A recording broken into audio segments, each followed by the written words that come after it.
Hi,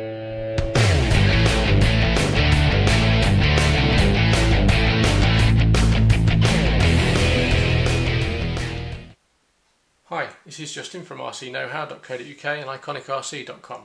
In today's video I'm just going to do a quick review of the Tamiya Dual Hunter 4x4 off-road RC truck. It's a very nice looking vehicle, one of Tamiya's better shaped bodies I think, quite aggressively styled, and the deck will certainly add to that. This particular model is a twin motored variant, just like the old Clodbuster from days gone by. As you can see, there's two standard Silvercan 540 motors in there. You've got four lug pattern spiked monster truck tyres, giving you plenty of traction when you're running on loose ground, on grass and dirt and mud and stuff. You've got four-wheel independent suspension, giving you, again, good performance on and off-road.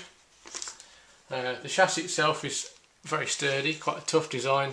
This particular design is shared with the Blackfoot Extreme and the new Blackfoot 3, and also a couple of other Tamiya models, the Twin Detonator I believe.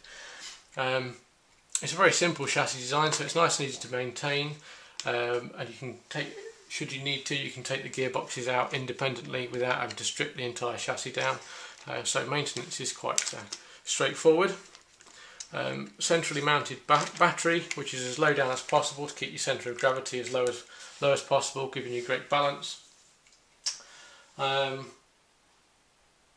You've got the gearboxes are both fully sealed, keeps out all dirt and debris during running.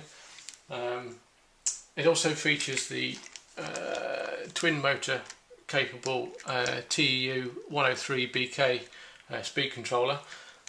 This model itself is equipped with a 27 MHz transmitter and receiver, and a fairly standard servo. One recommendation I would make is perhaps to upgrade it to a metal geared servo, because with the large tyres and the steering is a little bit floppy to say the least. It might be worth upgrading that to a metal geared servo if your budget allows.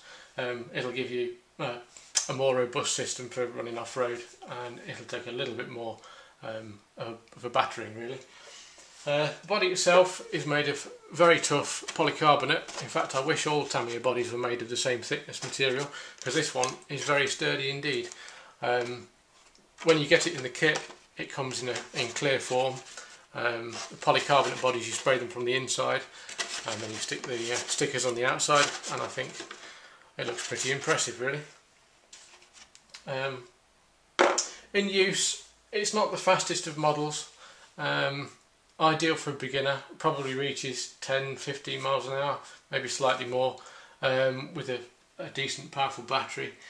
I'd recommend a battery of no less than 3000 milliamp hours for this. If you can afford it, go up to a 5000, because it'll give you longer run times, a little bit more punch, generally more enjoyment really. Other upgrades you could possibly do are, you could upgrade to the Sport Tune motors from the Silvercan. That will give you a little bit more top speed. Possibly could go brushless, but I don't know whether it'd be worth it on this particular model, to be honest. It's great fun as it is. Plenty of hours of bashing and crashing basically. It's perfectly suitable for a beginner. A more advanced RC enthusiast might demand a little bit more in terms of performance, but for a newcomer this is brilliant, because it's built to last. It's going to give you plenty of hours of good service, with very little maintenance required, I think. Great spares availability, because Tamiya is still making this model, and as I said, the new Blackfoot 3 features the same chassis. So if you wanted to, you could change the body, you could play around with various bits, you can get plenty of spares should you break anything. So that shouldn't really be a problem. The body shell itself sits on these four body mounts. These are fairly sturdy, a little bit flexible, but that's good because it'll absorb plenty of impacts. The body shell just sits on 4 body clips, put the aerial through and align the clips and posts. And there we go. If you want to see one in use, check out the other videos on YouTube. There's plenty of videos of these in action, and as I think you'll see, they're pretty good fun. Overall, I mean, they're good value for money. Perhaps a little bit on the expensive side, but then you've got the twin motor ESC and the twin motors in there, so good value compared to some of the other monster trucks. To be honest, you could pay a lot more for something of a similar specification. Second hand, you can pick them up for just over £100, which again I think is well worth the money. They're very durable and should last an awful long time. Thank you for watching, and don't forget to check out our websites at www.rcknowhow.co.uk and iconicrc.com.